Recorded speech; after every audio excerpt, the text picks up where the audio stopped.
우리나라에 메르스가 발생한 지 벌써 한 달이 다 됐네요. 이 메르스 때문에 우리나라의 병문안 문화가 바뀌어져야 된다, 그런 얘기들을 전문가들이 많이 합니다. 이 메르스가 우리나라에 와서 갑자기 이렇게 급속도로 퍼지게 된 원인 중에 하나가 우리나라의 병문안 문화였다. 그래서 응급실로 가기도 하고, 또 가면 또 다인실, 많은 사람들이 한 공간에 있다 보니까 이렇게 또 빠른 시간에 퍼지기도 했다, 그런 얘기거든요. 그러다 보니까 아파도 요즘엔 참 병원 가기도 무섭고, 또 병문안 가기도 조심스럽고, 피차에 그렇게 됩니다.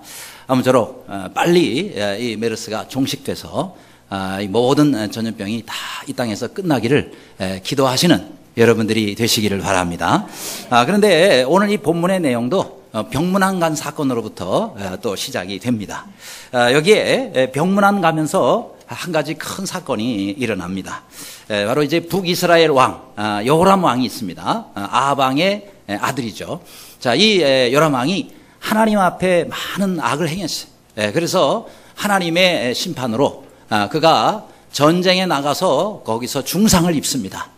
그래서 저 이스라엘이라는 곳에서 거기서 이제 그가 이렇게 치료차 있게 되는데, 거기에 남유다의 아하시야 왕이 병문안을 오게 됩니다. 그 병문안을 오게 되는 그 시기에 거기에 맞춰가지고 엘리사라는 선지자가 이 이스라엘의 새로운 왕을 세웁니다. 그래서 하나님의 명을 받들어 기름을 부어서 예후라는 사람을 차기 왕으로 세우는 일이 바로 이 병문안하는 그 때에 일어나게 됐다 하는 거죠.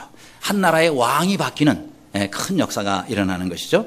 자, 그런데 이 청년이 엘리사의 명대로 가서 예후라는 사람의 머리에다가 기름을 부으면서 하나님의 새로운 그런 역사를 또 이스라엘에서 이끌어가게 됩니다. 자, 그런데 우리가 여기서 이제 한 가지 주목할 것은 바로 이 새로운 왕을 세우면서 하나님께서 과연 이스라엘 백성들에게 어떠한 말씀을 주시느냐, 또 한 악인에 대해서 하나님이 심판하실 때 우리가 꼭 알아야 될 것이 무엇이 있느냐 하는 거예요. 첫째로 직분자를 하나님께서 세우신다는 겁니다. 모든 직분은 하나님께서 주신 것이 교회. 자, 6절 말씀입니다. 예후가 일어나 집으로 들어가니 청년이 그의 머리에 기름을 부으며 그에게 이르되 이스라엘 하나님 여호와의 말씀이 내가 내게 기름을 부어 여호와의 백성 곧 이스라엘의 왕으로 삼노니라고 말씀하고 있습니다. 자, 이 청년이 이 엘리사의 명을 받들어 기름병에다가 기름을 담아가지고 이렇게 예후가 있는 곳으로 찾아갑니다. 그리고는 그를 따로 불렀어요. 그래서 골방에서 그의 머리 위에다가 기름을 붓게 됩니다. 자, 그러면서 하나님의 백성 곧 이스라엘의 왕으로 삼는다라는 그런 말을 전하게 됩니다. 자, 이때 여기서 중요한 말이 한 가지가 나와요. 그건 뭐냐면 이스라엘 하나님 여호와의 말씀이 내가 너를 이스라엘의 왕으로 삼노니라는 이 말씀입니다. 즉, 자, 이스라엘 백성들의 이 왕을 누가 세웠느냐 하는 거예요. 하나님이 세우신다는 것을 여기서 말씀하고 있습니다.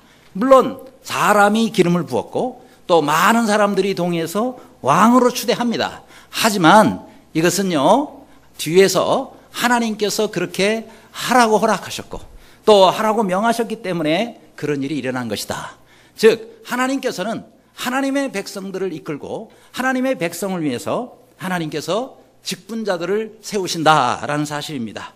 그래서 기름을 붓는 것으로 구약시대 때는 하나님께서 직분을 세우셨는데, 오늘날은 안수라는 이 과정을 통해서 기름 붓는 것을 대신하는 거죠. 그러니까 이 안수한다 하는 것은 하나님의 명을 받들어 하나님의 교회를 섬기도록 그렇게 직분자를 세우는 것을 말합니다. 따라서 하나님께서 세우시는 직분은 그 직분이 어떤 것이든 간에 귀히 여겨야 된다는 거예요. 왜냐? 하나님께서 세우신 거기 때문에. 그래서 우리는 그 직분을 충성되이 잘 감당해야 됩니다. 우리가 함부로 아무나 안수해서도 안 되고, 또 우리가 함부로 안수를 받아서도 안 된다는 거예요. 하나님께서 세우시고 또 하나님께서 주시는 직분이기 때문에 우리가 귀히 여기고, 또 안수받은 자는 하나님 앞에서 잘 하나님을 받들어 섬겨야 된다 하는 겁니다. 그런데 여기에 직분자를 부르실 때에 우리 하나님께서는 모든 직분자들을 청지기로 부르신다는 사실입니다. 청지기가 뭡니까? 내가 주인이 아닌 거예요. 나의 주인은 하나님이신 겁니다. 그러니까 우리가 섬기는 거는 하나님을 섬기는 거예요. 그렇기 때문에 하나님께서 내게 직분을 주셨다. 그 직분을 청지기적 그런 사명을 가지고 하나님과 하나님의 교회를 잘 섬기는 여러분들이 되시기를 바랍니다. 또 하나님께서 직분을 맡은 자들에게 주시는 말씀이 뭐냐? 그것은 작은 일에 충성하라는 거예요. 어떤 사람은 야, 이건 뭐 내가 뭐 가지고 있는 이 직분이 뭐 이게 뭐 대단한 거라고. 아니에요. 하나님이 세우셨으면은 그건 참으로 귀한 겁니다. 때문에 어떠한 직분이든 간에 여러분이 하나님이 주신 직분이라면 그 직분에 충성하시기를 바랍니다. 여러분 순장으로 세워졌다. 충성하셔야 돼요. 또 나를 재직으로 세우셨다. 서리 집사로 세우셨다. 충성하셔야 돼요. 뭐 앞에 서리가 붙었든 안 붙었든 그건 상관없습니다. 중요한 것은 하나님께서 나를 세우셨다는 거예요. 어떠한 직분이든 간에 여러분이 그 직분을 하나님이 주신 직분이라면 그걸 가지고 주님을 잘 충성되이 섬기시기를 바랍니다. 그래야 하나님이 더 좋은 것을 주실 거 아니겠어요? 그래야 하나님께서 우리를 충성되이 여겨 하나님께서 귀하게 그 사람을 또 쓰실 게 아니겠느냐 하는 겁니다. 여러분 저 양계장 그리고 닭고기 그러면은 하림이라는 그룹을 생각합니다. 왜냐하면 그 업계에서 1위 그룹이니까. 우리나라에 하림 그룹의 김은국 회장이라는 분이 계세요. 근데 이분이 저 전북 1위 신광교회 장로님이세요. 근데 이분이 하림 그룹이라는 것을 세웠는데 뭐 자산을 보니까 우리나라에 거의 9조 원 정도 되는 그런 또 자산을 가지고 있고, 그 다음에 그 계열업사가 뭐 한 85개 정도 된다 그래. 또 뭐 작년도 매출액이 4조 원에 이른다 그러니까 뭐 재벌 그룹에 이렇게 들어가는 정도의 규모입니다. 그런데 이분이 어떻게 해서 그렇게 이 업계에서 이렇게 정말 재벌까지 가게 됐느냐. 근데 이분이 그 초등학교 4학년 때 11살 때 정도 되죠. 그때에 할머니 집에 갔다가 할머니 집에서 병아리 10마리를 얻어왔대요. 그래서 이 병아리 10마리를 가지고 그걸 가지고 잘 키웠어요. 그래서 뭐 이렇게 내 가가지고 거기서 미꾸라지 같은 걸 잡아다가 미꾸라지도 주고 해서 아무튼 그 10마리를 잘 키워가지고 10마리를 만든 다음에 이거를 이제 갖다가 팔았는데 2,500원 받았대요. 그 당시에 2,500원이면 좀 더 뭐 지금보다야 크겠죠. 그래가지고 그걸로 병아리를 100마리를 샀답니다. 병아리 100마리를 더 잘 키워가지고 그렇게 해서 다 큰 닭 70마리를 만들어서 그거를 팔았다는 거예요. 그래가지고 또 병아리를 또 사고 그래서 키워서 또 팔고 해가지고 7년 후에 18살 때 그러니까 고등학교 3학년 때 병아리 4,000마리를 사가지고 그렇게 해서 이제 또 사업을 하기 시작. 그래서 그때부터 사업자 등록을 했대. 그렇게 해서 이게 점점 커져가지고 오늘날에 하림 그룹이 됐다라는 그런 이야기입니다. 근데 이분이 저 전북 익산이라는 곳에다가 거기에다가 큰 양계 공장을 세웠어요. 그걸 가지고 이제 계속해서 사업이 확장되고 있는데 그만 덜컥 불이 난 거예요. 그 공장에 불이 나가지고 900억 원의 손실이 있었대. 화재가 얼마나 크게 일어났으면 900억 원을 손해를 받겠습니까? 아마 큰 화재였던 것 같아요. 그래가지고 낙심하고 있는데 하나님 깨달음을 주시더래. 자기가 모태신앙으로서 정말 교회를 다니는데 그냥 대충 다녔대. 그러니까 내가 하나님을 믿는다 그러면서 모태신앙이라 그러면서 내가 정말 형편없게 신앙생활을 했구나. 내가 이제부터 정말 제대로 신앙생활을 해야지. 이렇게 회개하고 있는데 그 교회, 이분이 이제 섬기는 교회가 이리 신강교회라. 거기에서 이제 목사님이 이분에게 교회 건축을 해야 되는데 건축위원장을 좀 맡아주세요. 그러더래요. 그래서 웬만한 사람 같으면 아니 목사님 지금 제가 불이 나가지고 지금 이렇게 쫄딱 망하게 생겼는데 뭔 또 건축위원장을 하라고 하십니까? 라고 할 법도 한데 이분은 안 그래도 하나님 앞에 회개에 있는 차에 하나님께서 내게 기회를 주시는구나 이런 생각을 하고는요. 알겠습니다 목사님. 그리고 건축위원장을 맡은 거예요. 그럼 여러분 교회 건축하는데 돈이 오죽 많이 들어요. 또 이왕에 할 거 정말 아름답게 지어서 하나님께 드려야 되겠다. 그래 생각하고 450억 원을 들여서 그래서 이리 신강교회를 아주 그 아름답게 건축을 했어요. 그런데 그 기간이 5년, 건축 기간이 5년 걸렸는데 5년 기간 동안에 하나님이 모든 걸 회복시켜 주셔가지고 아주 업계 1위로 오히려 그때에 하나님이 그 사업을 너무너무 번창케 해주셔서 오늘날에 제가 이렇게 되게 됐습니다라고 간증하는 것을 들었습니다. 근데요, 중요한 것은 그거예요. 야, 이 병아리 10마리, 병아리 10마리 가지고 이렇게까지 될 수 있구나. 여러분, 우리 교회 저 뒷곁에는 20마리가 지금 크고 있습니다. 병아리 20마리. 그런 이분보다 낫지 않겠어요? 그래서 저걸 가지고 어떻게 할까 지금 기도 중이에요. 그러나 아무튼 뭐 우리가 기업하려고 키우는 건 아니니까. 또 하나는 이런 어려운 가운데서도 그야말로 인생의 가장 밑바닥까지 내려와서도 하나님께서 일을 맡기실 때 아멘 하고 순종한 것이 이렇게 오늘의 본인이 있게 됐다라는 간증을 합니다. 자, 여러분, 이분은 그런 얘기를 해요. 먼저 하나님의 사람들은 목표를 먼저 세우지 말아라. 먼저 하나님께 순종해라. 하나님 말씀에 먼저 순종하고 그리고 난 다음에 목표를 세우면 하나님이 그 목표에 축복하신다는 거예요. 근데 많은 경우 하나님께 기도하지 않고 순종하지 않으면서 내 스스로 목표를 세워놓고 하나님 도와주세요 그러면 순종하지 않고 하나님 도와달라 그러면 어떻게 하나님이 그 사람을 축복하시겠느냐 하는 겁니다. 어떠한 목표가 됐든 어떠한 계획이 됐든 먼저 하나님께 순종하고 그리고 하나님 앞에 나아가실 때 하나님께서 여러분이 어떤 일을 하든 하나님 은혜를 주십니다. 그것이 큰 일이든 작은 일이든 늘 하나님께 여러분이 늘 간구하면서 그러면서 작은 일에 충성하시는 여러분 되시기를 주님의 이름으로 축원합니다. 두 번째로 악인에 대해서 하나님은 어떤 일을 하시나요? 하나님은 심판의 때까지 기다리신다 그랬습니다. 7절입니다. 너는 내 주 아합의 집을 치라. 내가 나의 종 곧 선지자들의 피와 여호와의 종들의 피를 이세벨에게 갚아주리라. 이렇게 말씀하고 있습니다.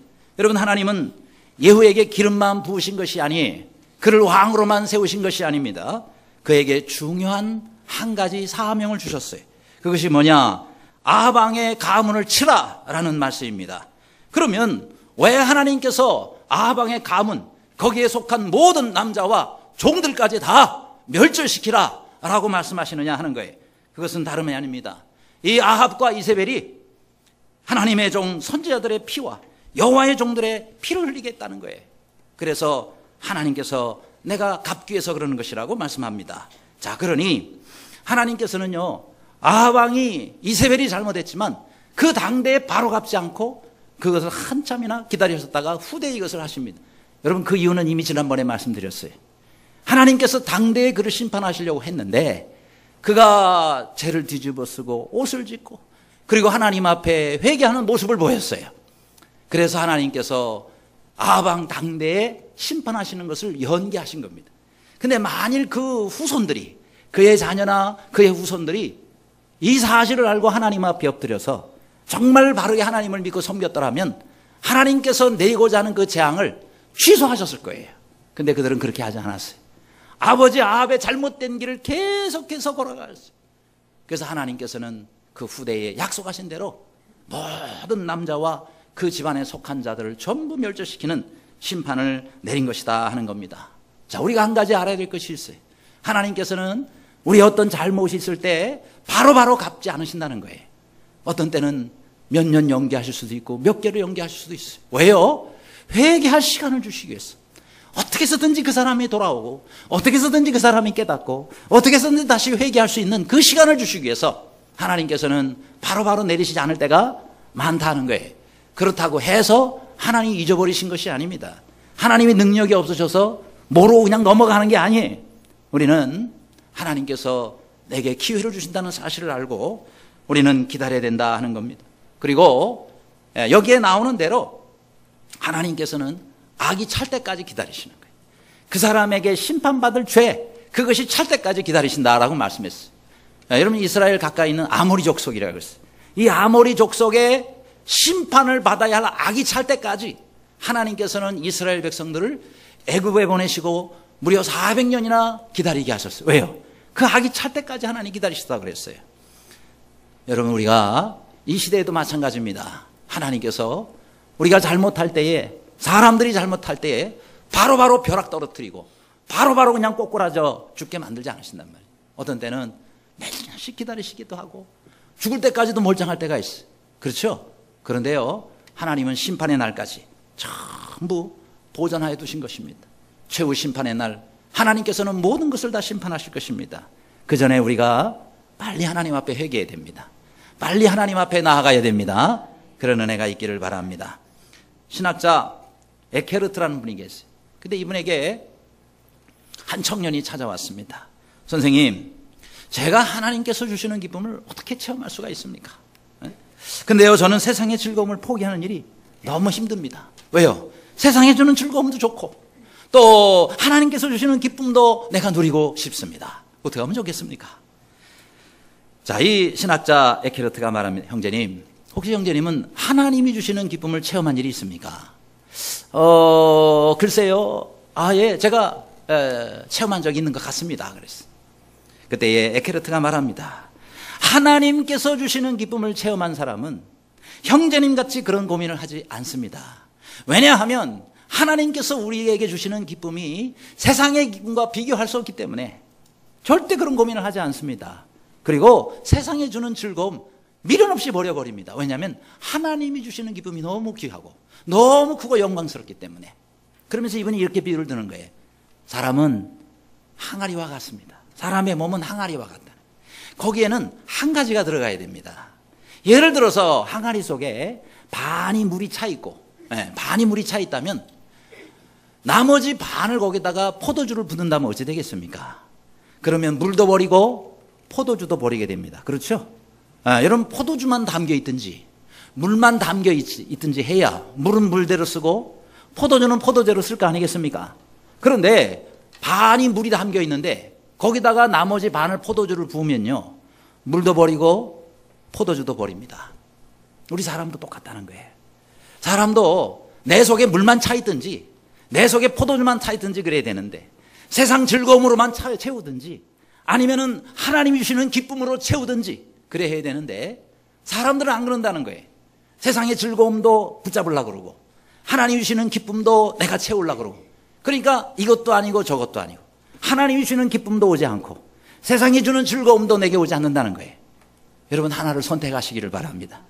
여러분 속에 무엇이 차야 되겠습니까? 세상 즐거움으로 채우지 말고 여러분 속에 하나님의 기쁨으로 채우실 수 있기를 바랍니다. 세상에 썩어지고 없어질 보화를 채우려고 하지 말고 영원토록 나와 함께하는 그 영광스러운 하늘의 보화로 여러분을 가득 채울 수 있는 은혜가 있기를 주님의 이름으로 축원합니다. 세 번째로 하나님께서 악에 대해서 하신 일이 있어요. 그것은 뭐냐? 악에 대해서 반드시 심판하신다는 겁니다. 8절입니다. 아합의 온 집이 멸망하리니 이스라엘 중에 매인자나 노인자나 아합에게 속한 모든 남자는 내가 다 멸절하되 라고 말씀하고 있죠. 자, 하나님께서 악에 대해서 심판하시는데 반드시 심판하신다는 거예요. 시간이 걸릴지라도 하나님 심판하신다는 겁니다. 그래서 이 아합과 이세벨은 철저하게 심판을 받았습니다. 어떤 심판을 받죠? 성경에 보니까 개들이 이세벨의 피를 먹고 그리고 저를 장사할 사람조차 없게 되리라 라고 말씀하신 겁니다. 이야, 얼마나 참 비참한 그런 최후입니까? 그렇죠? 이세벨이 누굽니까?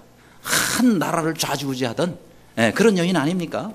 그런데 개들이 그 여인의 피를 핥고 그리고 아무도 장사하지, 왜요? 후손들도 다 죽었는데요. 누가 장사를 하겠습니까?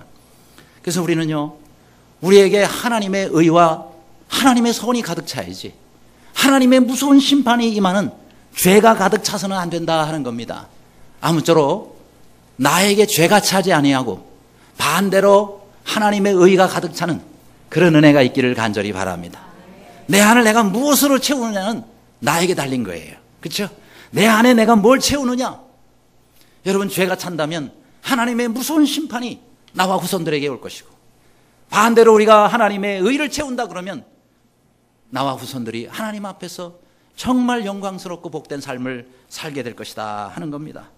그래서 우리는 악의 도구로 쓰임받지 말고 의의 도구로 쓰임받아야 되겠다는 거예요. 의의 병기로 사용받을 수 있기를 주님의 이름으로 축원합니다. 혹시 우분투라는 말을 들어보셨어요? 지난 주 중에 우리 교회 어떤 성도님이 저한테 문자를 보내셨어요. 무슨 내용이냐면은, 목사님 혹시 우분투라고 하십니까?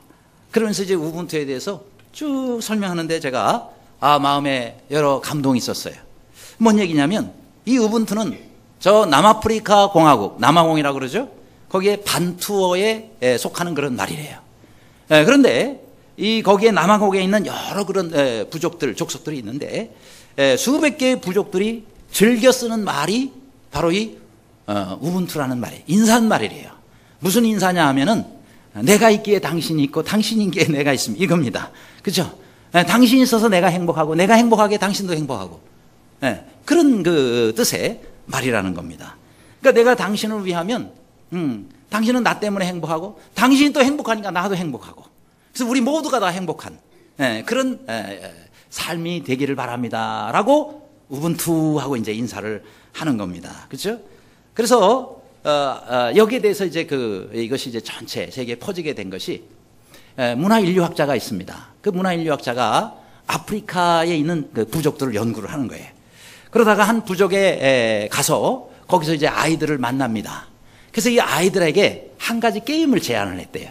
무슨 게임이냐면 나무에다가 바구니를 이렇게 달아놓고 거기다가 아주 싱싱한 딸기를 가득 담아놨답니다. 그러고는 이제 그 아이들에게 얘들아 저기 보면 그 나무에 바구니가 하나 달려있지? 네, 그 바구니에 아주 싱싱하고 맛있는 딸기가 가득 들어있단다. 그러니 너희들 중에서 1등으로 거기에 도착하는 그 아이가 이걸 다 먹을 수 있도록 해주겠다. 자, 준비됐니? 네. 자, 준비 시작! 이렇게 했단 말이에요. 그럼 보통 아이들 같으면 확 하고 그냥 전속력으로 뛰어갔을 거예요. 그래서 1등으로 간 애가 딱 그걸 잡으면은 이제 그 애가 다 먹을 수 있도록 그렇게 이제 해주겠다는 것인데, 그 아이들이요 이상한 행동을 하더래요. 뛰지를 않고 얘들아 우리 손 붙잡자 그러더니요 전부 손에 손을 잡고는 그러고는 그쪽을 향해서 가더라는 겁니다. 그러니 거기에 도착을 했는데 1등이 없고 꼴등이 없죠. 왜요? 다 손 붙잡고 같이 도착했으니까. 그래가지고 그걸 내려서 왜? 다 같이 1등이니까. 그래가지고 그걸 내려서 다 같이 나눠 먹더래요. 그래서 이 학자가 얘들아 아니 1등으로 도착하면 딸기를 몽땅 혼자서 먹을 수 있을 텐데 왜 같이 갔니? 하고 물으니까 애들이 뭐라 그러냐면요 우분투 그러더래요. 우분투 그러대요. 뭐죠? 나 혼자 이것을 전부 가져가지고 혼자 이것을 먹으면 나는 좋겠지만 이 주위에 나머지 애들은 못 먹을 거 아닙니까? 그럼 얘들이 슬플 텐데 어찌 그것이 내게 행복이 되겠냐 이 말. 그것이 내게 어찌 즐거움이 되겠느냐? 나 혼자는 좋을지 모르지만 나하고 같이 있는 이 애들이 슬퍼할 텐데 이 애들의 슬픔이 어찌 나에게 기쁨이 되겠냐 이 말이에요. 그래서 우리는 같이 간 겁니다. 이야, 이 문화인류학자가 한 수 배운 거죠. 그렇죠? 우리 교회 뒷곁에 가면 병아리가 있다 그랬죠? 그 조그마한 나뭇잎이 위에서 떨어집니다. 근데 두꺼운 거는 얘들이 쳐다보지를 않아요. 먹지를 않아요. 아주 얇고 조그만한 거를 갖다가 하나를 탁 떨어뜨려 주잖아요. 그러면은 안 보고 다른 일을 하는 척 하고 있는 것 같은데 떨어지는 즉시 확 몰려듭니다. 그래가지고 한 녀석이 동작 빠른 녀석이 탁 입으로 물고는 팍팍팍 하고 도망다녀요. 그러면 또 그 입에 있는 걸 가서 자기가 같이 뺏어 먹으려고 막 여러 마리가 쫓아갑니다. 그럼 이놈은 일로 도망갔다가 또 촥 도망갔다가 또 그러다 뺏겨요. 그러면 또 뺏은 녀석이 또 도망다니고 그거 잡으러 또 쫓아가고 그러다가 동작 빠른 녀석이 얼른 입에다가 넣어버리면요 즉시 포기하고 또 뭐 없나 하고 또 떨어뜨리면 또 그러고. 그래서 제가 걔네들을 볼 때마다 야 우분투도 모르냐 니네들은? 이렇게 좀 해주려고 했는데 못 알아들어요. 근데 가만히 보니까 우리 사람도 그런 것 같아요.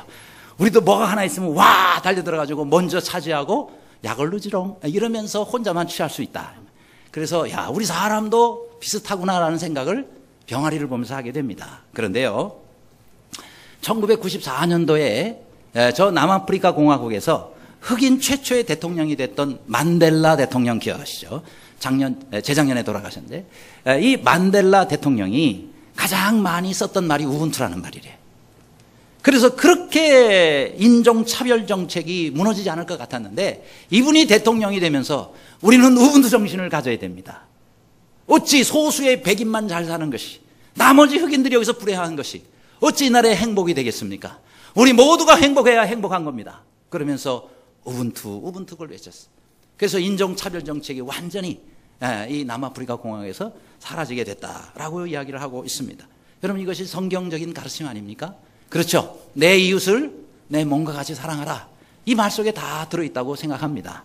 그렇죠. 전도서 4장에 두 사람이 한 사람보다 나음은 그들이 수고함으로 좋은 상을 얻을 것입니다. 두 사람이 함께 누우면 따뜻하거니와 한 사람이면 어찌 따뜻하랴. 한 사람이면 배가 가까우니와 두 사람이면 맞설 수 있나니 세 겹줄은 쉽게 끊어지지 아니하느니라. 이렇게 말씀하고 있습니다. 우리가 하나님의 일을 해도 그렇고 세상 일을 해도 마찬가지. 바로 이 우분투 정신. 우리가 함께 할 때에 훨씬 더 좋은 열매를 맺을 수 있고, 당신이 행복해야 내가 행복하고 당신이 기뻐야 내가 기쁠 수 있다는 것, 이것이 오늘 우리에게도 필요한 것이 아니겠느냐.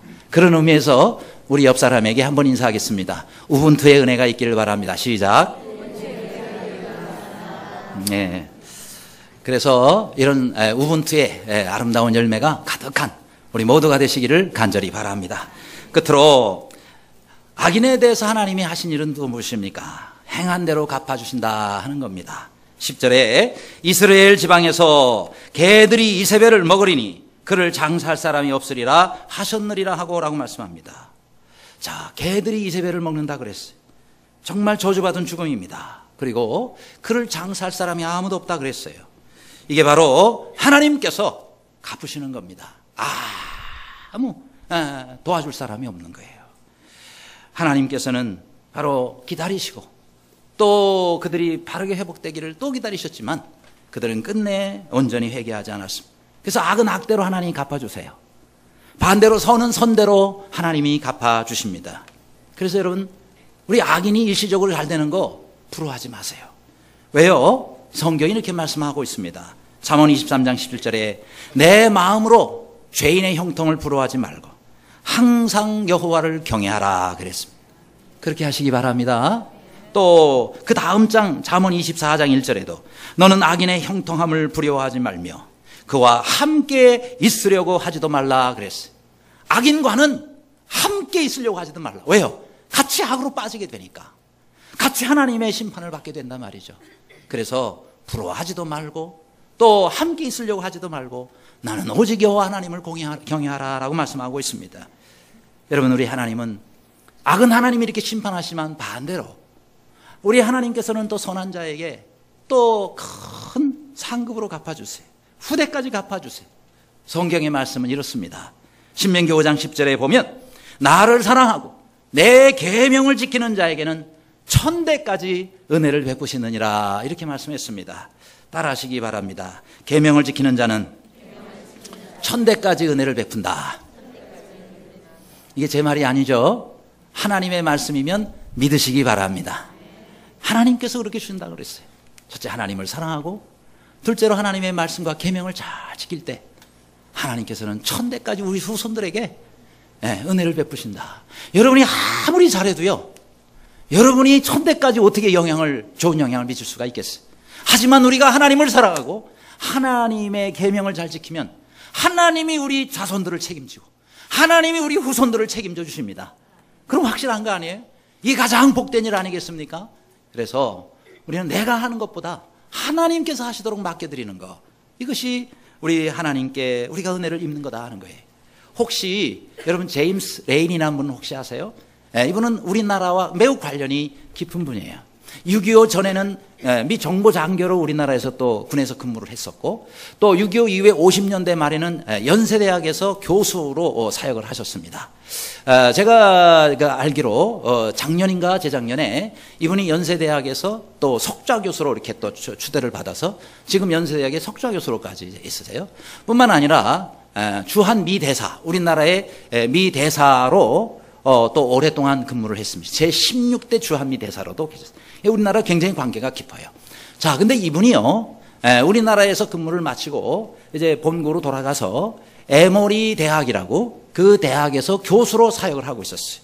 그런데 자, 집하고 이제 그 학교와의 거리가 그리 멀지 않았기 때문에 이분은 건강을 위해서 걸어서 늘 학교까지 출퇴근을 했답니다.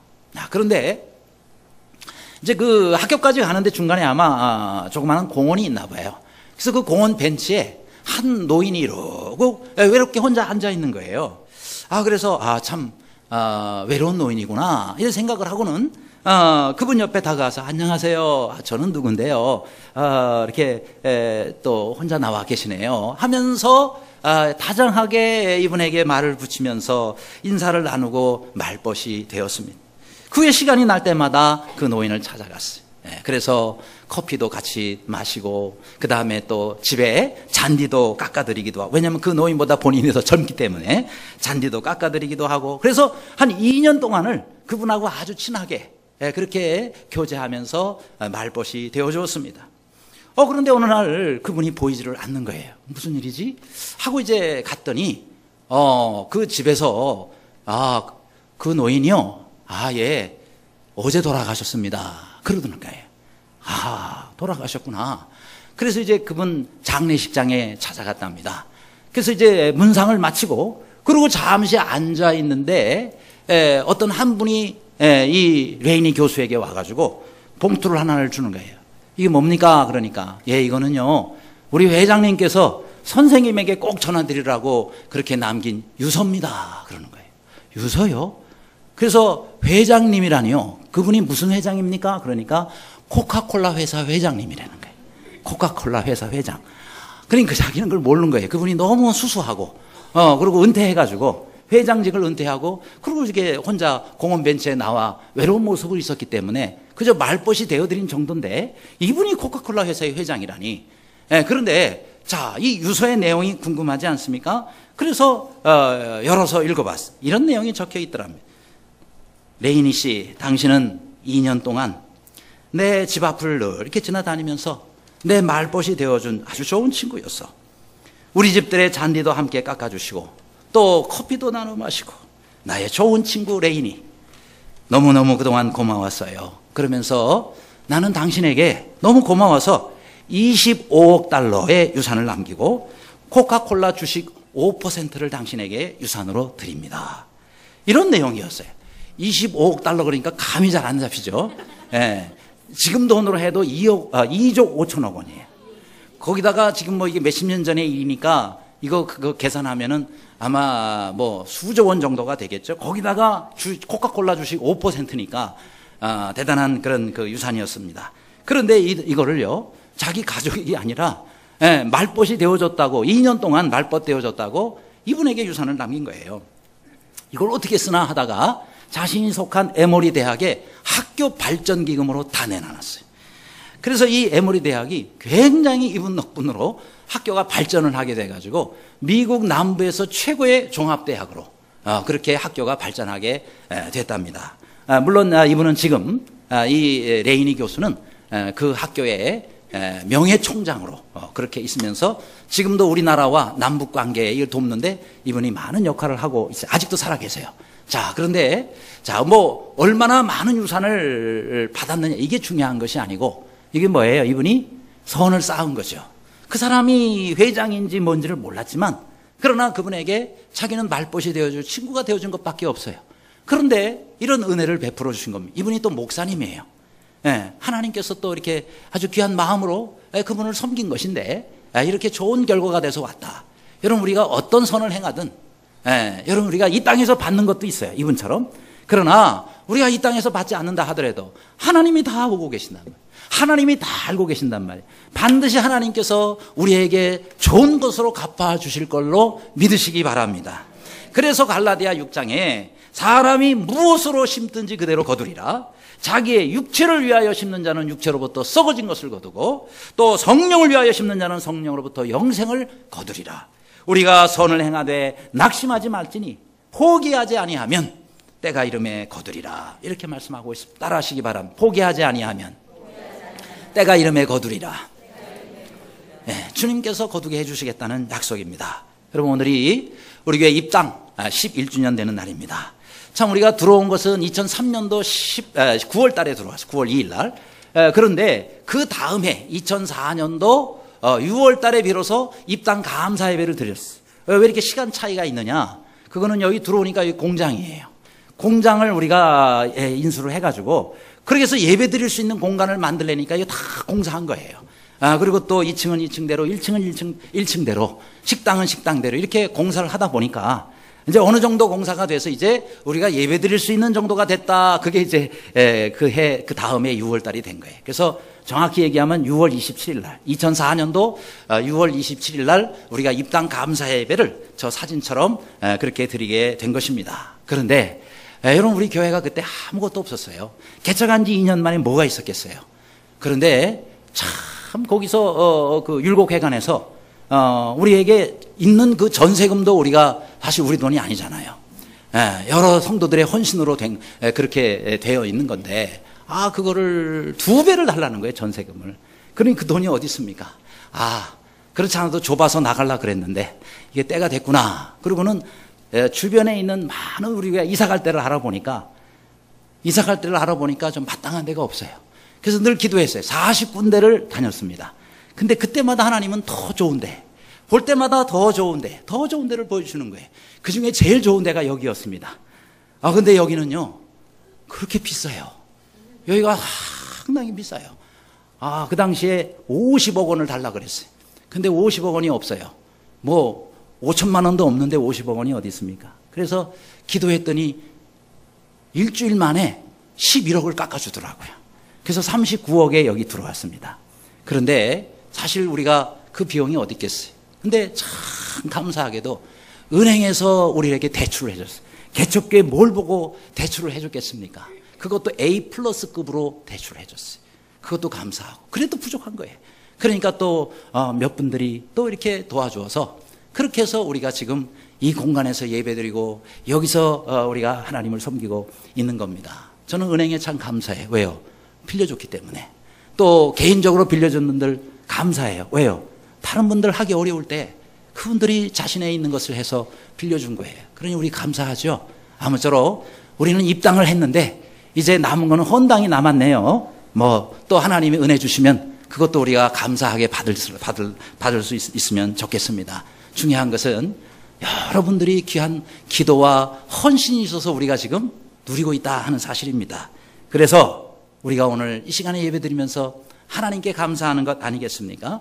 하나님의 기적 같은 역사와 은혜가 아니었으면 우리 여기 들어올 수가 없었다 이 말이죠. 그렇죠? 여러분, 다윗은 말년을 맞이했습니다. 그의 인생 말년에 내가 뭘 해야 하나님을 기쁘시게 해드릴 수 있을까? 그래서 뭔가 하나님께 해드리기를 원했어요. 다윗은 마음 같아서는 하나님께 성전을 멋있게 지어드리고 싶었는데 하나님 허락을 안 하시는 거예요. 너는 전쟁을 많이 해서 피를 많이 흘리고 사람을 많이 죽였으니 하나님의 성전 짓기에 합당치 않아. 그러니까 하나님 허락하시는 거예요. 그리고 어떻게 합니까? 많은 자재들, 성전 지은 재료들, 이런 것들을 준비를 해놨어요. 그걸로는 양이 안 차요. 그래서 어떻게 할까 생각을 해보니까 성전 지을 땅을 내가 하나님께 드리면 좋겠다. 그래서 생각을 했어요. 그리고 결심하고 좋은 부지를 사려고 하는데 그 땅 주인이 누구냐면 아라우나라는 사람이에요. 이 아라우나라는 사람이 왕이 땅을 사겠다 그러니까 하나님께 제사하고 그런 그 터를 사려고 한다 그러니까 왕이시여, 내가 어찌 이것을 왕께 팔겠습니까? 그리고 왕이 개인적으로 쓰겠다는 것도 아니고 하나님께 드리기 위해서라는데 제가 이거 헌신하겠습니다 그러는 거예요. 그랬더니 다윗이 아니다. 내가 반드시 하나님께 드리는 건데 내가 값을 지불해야지. 그건 안 된다 그러는 거예요. 그러면서 사무엘하 24장 24절에서 이렇게 말합니다. 그렇지 아니하다. 내가 값을 주고 내게 살이라. 값 없이는 내 하나님 여호와께 번제를 드리지 아니하리라. 이러면서 자신이 값을 지불하고 그리고 그 값을 지불한 그 땅에서 하나님께 제사를 드리는. 그러면서 전염병이 그 나라에서 중지되게 됐고, 그리고 그 땅에다가 솔로몬이 하나님 앞에 성전을 지음으로 인해서 이 아우라나의 타작마당이었지만 다윗이 헌신하고 희생. 여러분, 제사라는 말은요, 희생이라는 말과도 같습니다. 그래서 희생제를 드린다, 희생한다, sacrifice라는 말을 써요. 그러니까 우리가 하나님 앞에 제사하는 사람은 반드시 희생을 해야 돼요. 제사를 드릴 때 소가 죽어나가고 양이 죽어나가면 왜죠? 나를 대신해서 희생하는 거예요. 우리가 하나님 앞에 우리가 나아갈 때는요, 반드시 우리 시간도 희생해야 되고, 그렇죠? 우리의 정성, 우리의 물질, 모든 것을 우리가 준비해서 하나님 앞에 희생제사를 드리는 거예요. 그럴 때 하나님께서 그걸 받으시는 거거든요. 아무쪼록 우리가 하나님 앞에 앞으로 우리가 드릴 것들이 있지 않습니까? 여러분의 생에 하나님이 기뻐하시도록 헌신할 수 있기를 바랍니다. 또 우리가 좋은 것들을 심어야 되겠어요. 아름다운 것들을 심어야 되겠어요. 그래야 하나님께서 나와 우리 후손들에게 정말 귀한 것들을 주렁주렁 맺어서 우리 후손들이 복되게 만들어 주십니다. 아무쪼록 교회와 우리 하나님을 위해서 아름다운 것들을 심으시는 여러분 모두가 되시기를 주님의 이름으로 축원합니다.